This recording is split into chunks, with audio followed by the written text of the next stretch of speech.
अगर आप भी एक एक्टिव इन्वेस्टर हैं तो अभी मैं जो कहने वाली हूं वो ध्यान से सुनना।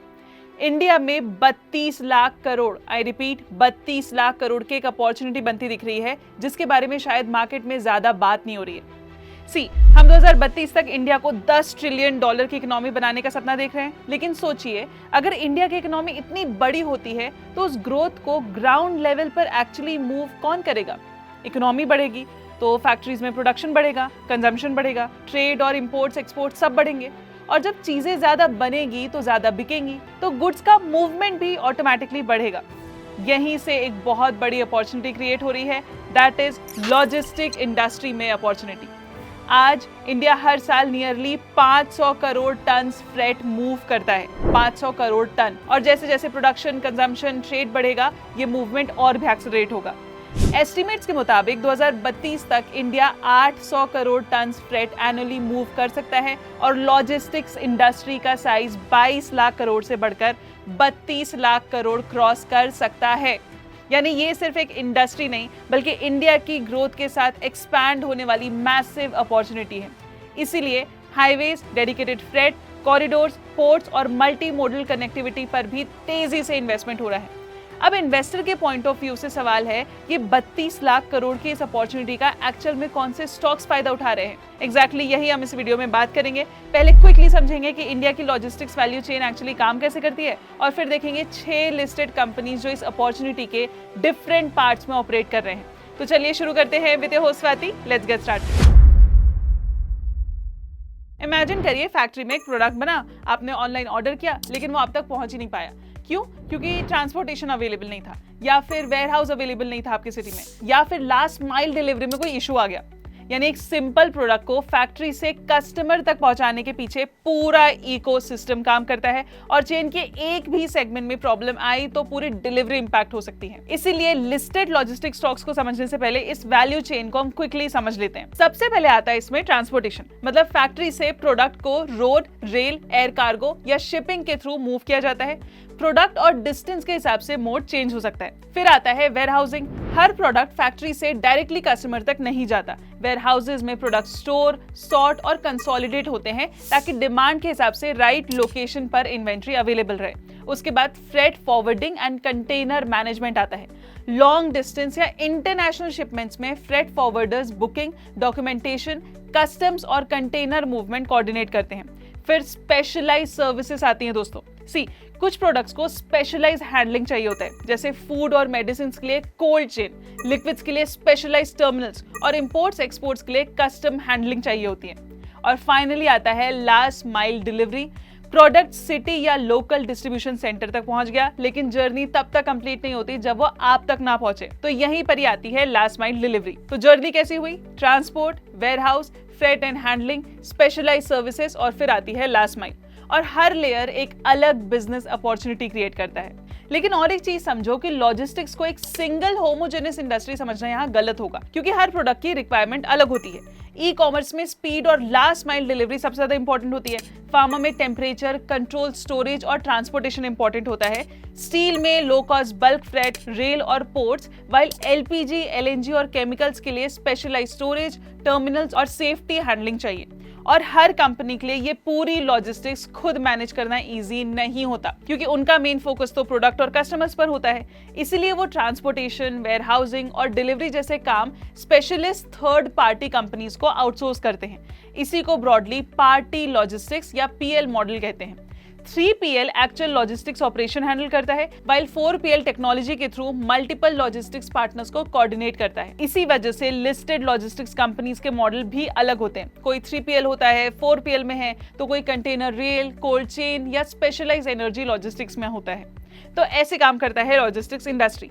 अब सवाल आता है, सबसे ज्यादा डिमांड आती कहां से है? तो जाहिर सी बात है, इंडस्ट्रियल एंड मैन्युफैक्चरिंग सबसे बड़ा कंट्रीब्यूटर है यहाँ पे, रफली 32% मार्केट के साथ। इसके बाद retail and e commerce 30%, health care 15% और बाकी 23% oil and gas, food and beverage, agriculture और कमोडिटीज जैसे सेक्टर से आता है, जहां हर इंडस्ट्री की लॉजिस्टिक्स रिक्वायरमेंट बहुत अलग होती है। तो इतना समझ आ गया हो तो चलो अब इस इंडस्ट्री के लिस्टेड प्लेयर्स देखते हैं, starting with the first player. अब इस पूरी लॉजिस्टिक्स वैल्यू चेन में पहली कंपनी है महिंद्रा लॉजिस्टिक्स। जरा सोचिए, एक कंपनी को अपना माल फैक्ट्री से वेयरहाउस तक भेजना है, वेयरहाउस में स्टोर करना है, फिर कस्टमर तक डिलीवर करना है और बीच में ट्रैकिंग, फ्रेट फॉरवर्डिंग या लास्ट माइल डिलीवरी भी मैनेज करना है। इन सब के लिए अलग अलग वेंडर्स मैनेज करना कंपनी के लिए कॉम्प्लिकेटेड हो सकता है। महिंद्रा लॉजिस्टिक्स यही एंटर करती है, कंपनीज की पूरी सप्लाई चेन का एक बड़ा हिस्सा मैनेज करने का काम करती है। आज रफली 4000 करोड़ मार्केट कैप वाली company 600 plus operating locations, 19,000 plus pin codes cover करती है, around 19 million square feet warehousing space manage करती है और हर मंथ 1 करोड़ से ज्यादा पैकेजेस डिलीवर करती हैं। यानी स्केल तो काफी बड़ी है।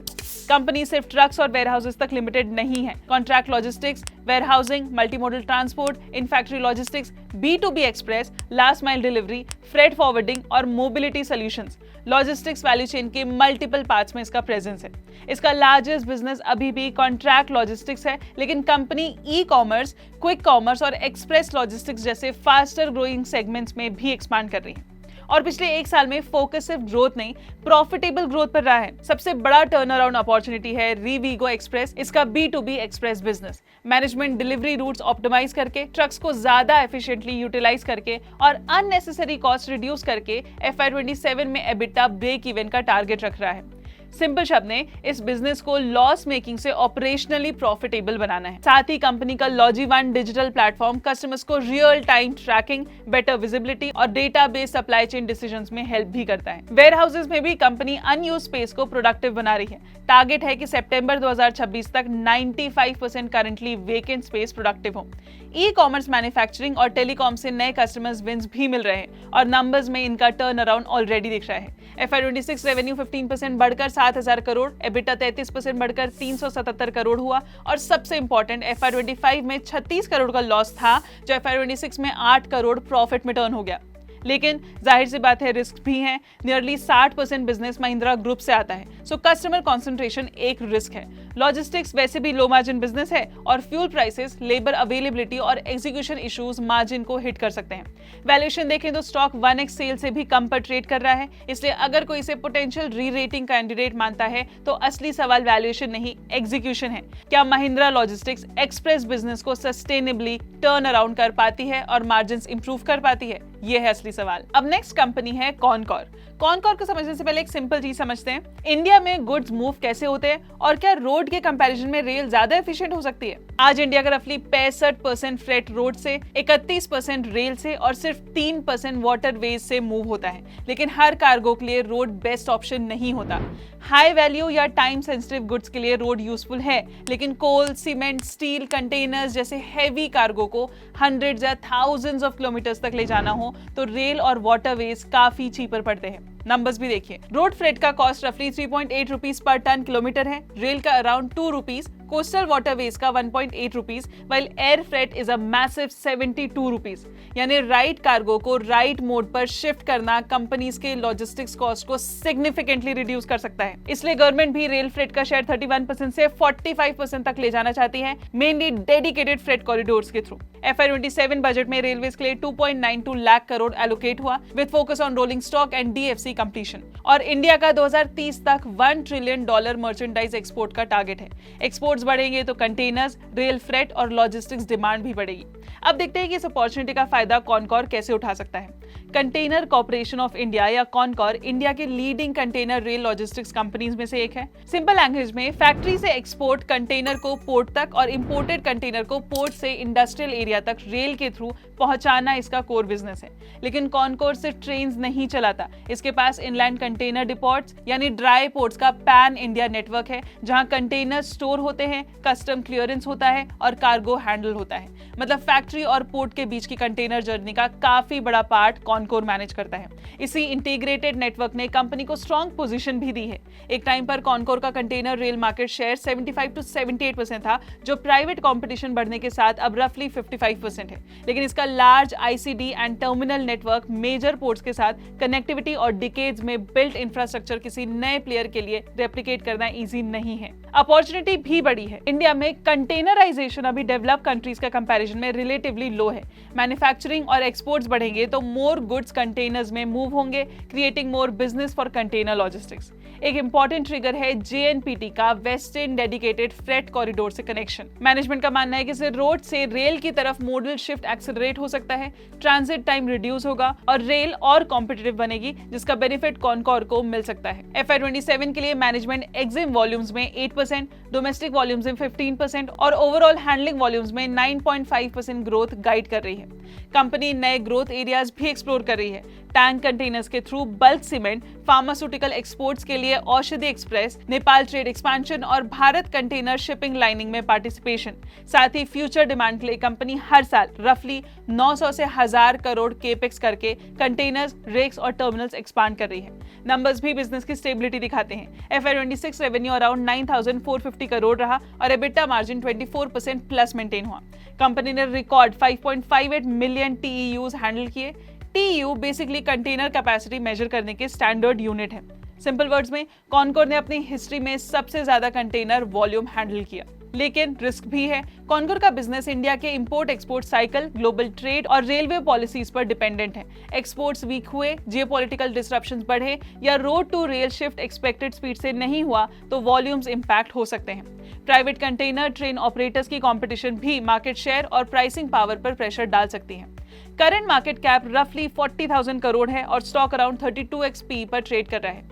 तो यहाँ इन्वेस्टर के लिए की क्वेश्चन है, क्या इंडिया का ग्रोइंग फ्रेट और एक्सपोर्ट अपॉर्चुनिटी कॉनकोर की प्रीमियम वैल्यूएशन को जस्टिफाई कर सकता है? Now coming to our next company. अब इमेजिन कीजिए इंडिया को LPG, केमिकल्स या पेट्रोलियम प्रोडक्ट्स इंपोर्ट करने। शिप पोर्ट्स पर आ गए, लेकिन उस कार्गो को सेफली उतारने, स्टोर करने और फिर इंडस्ट्रीज और कंज्यूमर्स तक पहुंचाने के लिए स्पेशलाइज्ड इंफ्रास्ट्रक्चर चाहिए। और इंडिया अपनी LPG रिक्वायरमेंट का नियरली 60% तो इंपोर्ट करता ही है। यानी एनर्जी लॉजिस्टिक्स सिर्फ ट्रांसपोर्टेशन का बिजनेस नहीं बल्कि एनर्जी सिक्योरिटी का भी इंपॉर्टेंट पार्ट है। इसी स्पेस में आती है एजिस लॉजिस्टिक्स, जहां नॉर्मल लॉजिस्टिक्स कंपनीज गुड्स को मूव करती हैं। एजिस उन टर्मिनल्स, स्टोरेज टैंक्स और पाइपलाइंस जैसे इंफ्रा को ऑपरेट करती है, जिनके थ्रू इंपोर्टेड LPG, केमिकल्स और पेट्रोलियम प्रोडक्ट्स को हैंडल किया जाता है।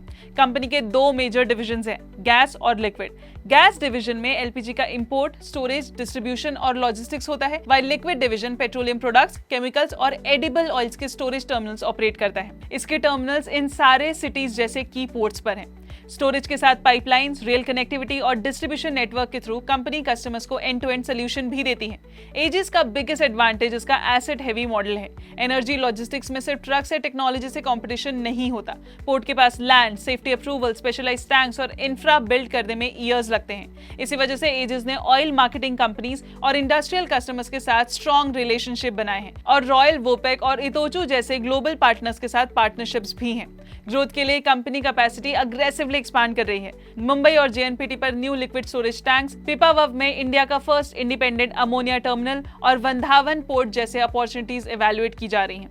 लॉन्ग टर्म में एम इंडिया का leading energy logistics network build करना है। नंबर्स भी स्ट्रॉन्ग ग्रोथ दिखा रहे हैं। FY26 रेवेन्यू 23% बढ़कर 8,333 करोड़ हुआ और पैट पहली बार 1400 करोड़ क्रॉस कर गया।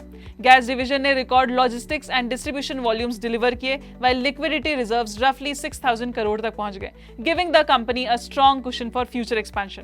लेकिन रिस्क भी हैं। एजिस ग्लोबल LPG और क्रूड सप्लाई चेन से डायरेक्टली लिंक्ड है, तो straight of Hormuz disruption, geopolitical tensions और एनर्जी प्राइस वॉलेटिलिटी थ्रूपुट को इंपैक्ट कर सकते हैं।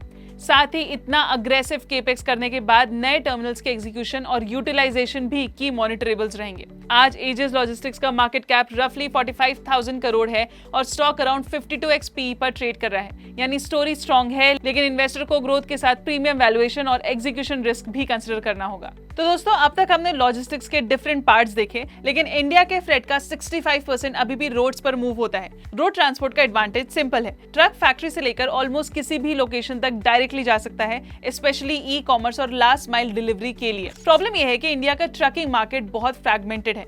मोस्ट ट्रक्स इंडिविजुअल ओनर्स या स्मॉल फ्लीट ऑपरेटर्स के पास हैं और टोल्स, फ्यूल, ट्रैकिंग, फाइनेंसिंग और फ्रेट फाइंडिंग जैसे काम अभी भी स्कैटर्ड और इनएफिशिएंट है। इंफ्रा साइड पर हाईवेज भी एक्सपांड हो रहे हैं। भारतमाला और FY27 में रोड्स एंड हाईवेज के लिए रफली 3.1 लाख करोड़ का बजट, इंक्लूडिंग 22 ग्रीनफील्ड एक्सप्रेसवेज। लेकिन बेटर रोड्स के बाद भी अगर ट्रकिंग इकोसिस्टम इनएफिशिएंट रहा तो पूरी लॉजिस्टिक्स चेन एफिशिएंट नहीं हो सकती। यही ब्लैक बक का रोल इंटरेस्टिंग हो जाता है। कंपनी खुद ट्रक्स ओन नहीं करती, इंस्टेड ये ट्रक ऑपरेटर्स के लिए एक डिजिटल कंट्रोल रूम की तरह काम करती है। फास्टैग और toll payments, GPS tracking, fuel payments, fuel sensors, vehicle financing और फ्रेट मार्केटप्लेस सब एक प्लेटफॉर्म पर।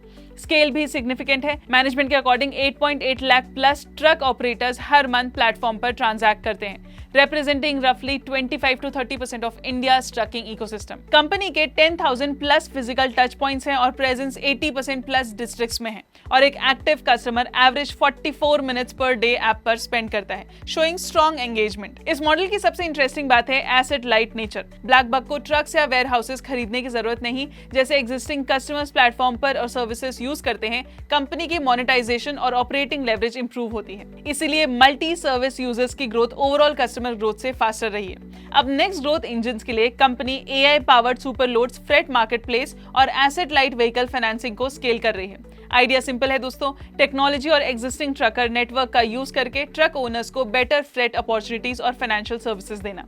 नंबर्स में टर्न अराउंड काफी स्ट्रॉन्ग है। FY26 टोटल इनकम 55% बढ़कर 715 करोड़, एडजस्टेड एबिटा 84% बढ़कर 190 करोड़ हुआ और कंपनी ने पहला फुल प्रॉफिटेबल ईयर डिलीवर करते हुए 160 करोड़ पैट रिपोर्ट किया। रिस्क भी है। ब्लैकबक का बिजनेस फ्रेट मूवमेंट पर डिपेंडेंट है, तो ट्रेड वॉल्यूम स्लो हुए या जियोपॉलिटिकल डिस्ट्रप्शंस आए तो ट्रांजैक्शन वॉल्यूम्स इंपैक्ट हो सकते हैं।